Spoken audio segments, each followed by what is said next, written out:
चलिए मैं आपको बताता हूँ फेस रीडिंग के बारे में थ्रू आमिर खान फेस। उनके प्रोमिनेंट फीचर्स को समझेंगे।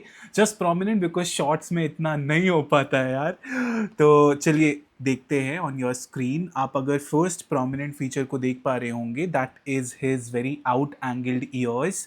तो आप ये ऑब्जर्व कर पाएंगे कि year angle is sticking out. तो जब भी ऐसा होता है तो it kind of indicates a person sense of non conformist, a very independent personality.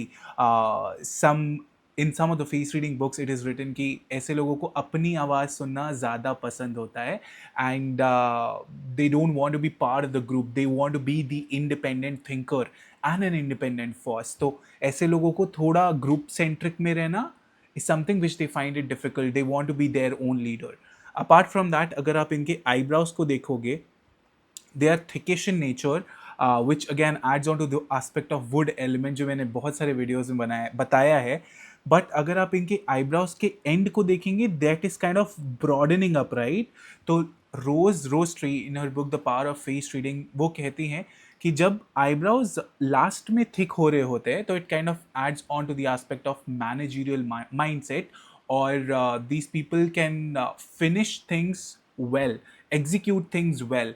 Start में उनको taking up projects is something which they can restrain from, but finishing it up once they take it is something which is their strength.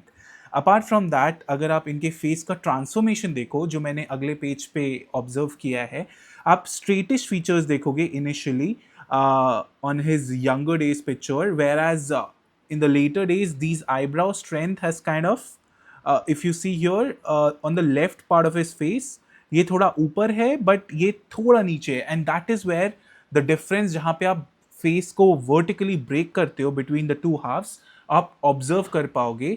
The eye opening on the left here, on the right is different, the ear angle is different both on the left and right half of the face.